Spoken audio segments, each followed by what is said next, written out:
ಐತಿಹಾಸಿಕ ಬೆಂಗಳೂರು ಕರಗ ಮಹೋತ್ಸವಕ್ಕೆ ಕ್ಷಣಗಣನೆ ಆರಂಭ ಆಗಿದೆ.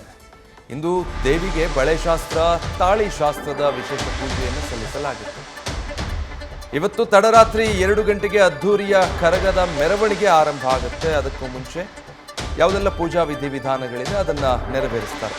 ನಾಳೆ ಬೆಳಗ್ಗೆ 8 ಗಂಟೆಗೆ ದೇವಾಲಯಕ್ಕೆ ದೇವಿ ವಾಪಸ್ ಬರುವುದು. ಈ ಬಾರಿಯೂ ಮುಸ್ತಾನ್ ಸಾಬ್ ದರ್ಗಾಗೆ ಕರಗ ಭೇಟಿ ಕೊಡ್ತಾ ಇದೆ.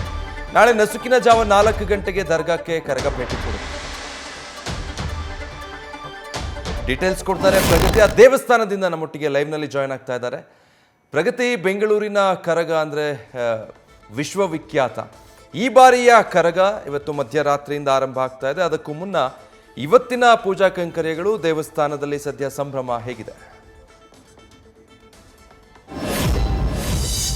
ಇವತ್ತಿನಿಂದ ಬೆಂಗಳೂರಿನಲ್ಲಿ ಐತಿಹಾಸಿಕ ಕರಗ ಮಹೋತ್ಸವ ಆರಂಭ ಆಗಲಿದೆ. ಸೊ ಅದರ ದೃಶ್ಯಾವಳಿಗಳನ್ನ ನಾನು ನಿಮಗೆ ದೃಶ್ಯದ ಮೂಲಕವೇ ತೋರಿಸ್ತಾ ಹೋಗ್ತೀನಿ. ಇವತ್ತು ದೇವಿಗೆ ವಿಶೇಷವಾದಂತಹ ಪೂಜೆ ಇದೆ. ಅಂದ್ರೆ ತಾಯಿಗೆ ಬಳೆಶಾಸ್ತ್ರವನ್ನ ಮಾಡ್ತಾರೆ, ತಾಳಿ ಶಾಸ್ತ್ರವನ್ನ ಮಾಡ್ತಾರೆ, ಹೂಶಾಸ್ತ್ರವನ್ನ ಮಾಡ್ತಾರೆ.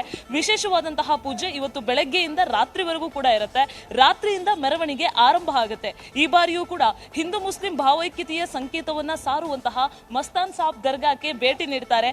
ನಸುಕಿನ ಜಾವ ಸುಮಾರು ಒಂದು 4 ಗಂಟೆಯ ಹೊತ್ತಿಗೆ ದರ್ಗಾಕ್ಕೆ ಈ ಒಂದು ಕರಗ ಭೇಟಿ ಕೊಡಲಿದೆ. ಇನ್ನು ಕರಗ ರೂಟ್ ಮ್ಯಾಪ್ ಅನ್ನ ನೀವು ನೋಡೋದಾದ್ರೆ, ಮೊದಲು ಕಬ್ಬನ್ಪೇಟೆಯಿಂದ ಆರಂಭ ಆಗಿ ರಾಜ ಮಾರ್ಕೆಟ್ ಸರ್ಕಲ್ ಮುಖಾಂತರ KR ಮಾರ್ಕೆಟ್ಗೆ ಹೋಗಿ, ಆಮೇಲೆ ಆಂಜನೇಯ ದೇವಸ್ಥಾನಕ್ಕೆ ಹೋಗಿ ಗಣೇಶ ದೇವಸ್ಥಾನಕ್ಕೆ ಹೋಗ್ತಾರೆ. ಅದಾದ್ಮೇಲೆ ಬೆಳಗ್ಗೆ ಹೊತ್ತು 4 ಗಂಟೆಯ ಹೊತ್ತಿಗೆ ಪೊಲೀಸ್ ರೋಡ್ ಮುಖಾಂತರ ಮಸ್ತಾನ್ ಸಾಬ್ ದರ್ಗಾಕ್ಕೆ ಭೇಟಿ ಕೊಡ್ತಾರೆ. ಪ್ರತಿ ಸಲ ಕೂಡ ಈ ಒಂದು ದರ್ಗಾಕ್ಕೆ ಭೇಟಿ ಕೊಟ್ಟೇ ಕೊಡ್ತಾರೆ. ಅದೊಂದು ಸಂಪ್ರದಾಯ. ಅದೇ ತರ ಈ ಸಲನೂ ಕೂಡ ಭೇಟಿ ಕೊಡುವಂತಹ ಕೆಲಸ ಮಾಡ್ತಾರೆ. ಇನ್ನು ಇವತ್ತಿನ ವಿಶೇಷ ಪೂಜೆಯನ್ನ ನೀವು ಗಮನಿಸ್ತಾ ಹೋಗೋದಾದ್ರೆ, ಈಗ ಆಲ್ರೆಡಿ ಇನ್ನೊಂದು 10 ನಿಮಿಷಕ್ಕೆ ಕಬ್ಬನ್ ಪಾರ್ಕ್ನ ಒಂದು ಸ್ನಾನದ ಘಟ್ಟದಲ್ಲಿ ವಿಶೇಷ ಪೂಜೆ ಆರಂಭ ಆಗುತ್ತೆ. ಬೆಳಗ್ಗೆ 11ರಿಂದ 12 ಗಂಟೆವರೆಗೂ ಕೂಡ ಮಹಾಮಂಗಳಾರತಿ ನಡೆಯುತ್ತೆ.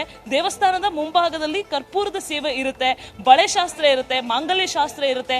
ಸಂಜೆ ತನಕವೂ ಕೂಡ ದೇವಿಗೆ ವಿಶೇಷವಾದಂತಹ ಪೂಜೆ ನಡೆಯುತ್ತೆ. ರಾತ್ರಿ 10:30ಕ್ಕೆ ಕಲ್ಯಾಣಿಗೆ ಹೋಗಿ ಅಲ್ಲಿ ಕೂಡ ವಿಶೇಷವಾದಂತಹ ಪೂಜೆ ನಡೆಯುತ್ತೆ. ಅಲ್ಲಿಂದ ವಾಪಸ್ ಧರ್ಮರಾಯ ದೇವಸ್ಥಾನಕ್ಕೆ ಬಂದು ಇಲ್ಲಿ ಕೂಡ ವಿಶೇಷ ಪೂಜೆ ನಡೆಯುತ್ತೆ. ಬಳಿಕ ರಾತ್ರಿ 1ರಿಂದ 2 ಗಂಟೆಗೆ ವಿಶ್ವವಿಖ್ಯಾತ ಕರಗ ಮೆರವಣಿಗೆ ಆರಂಭ ಆಗುತ್ತೆ. ನಿಮಗೆ ಗೊತ್ತಿರಬಹುದು, ಕಂಪ್ಲೀಟ್ ಆಗಿ ಇಡೀ ರಾತ್ರಿ ಪೂರ್ತಿ ಈ ಒಂದು ಮೆರವಣಿಗೆ ನಡೆಯುತ್ತೆ.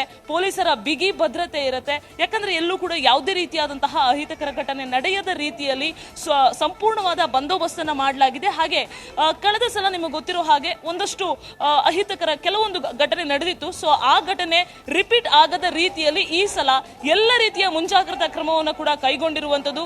ವಿಶೇಷವಾಗಿ ದೇವಸ್ಥಾನದ ಆವರಣ ಹೂವಿನ ಅಲಂಕಾರದಿಂದ ಮಧುವಣ ಗಿತ್ತಿ ತರ ತಯಾರಾಗಿರುವಂತದ್ದು. Vijay, thank you Pragathi.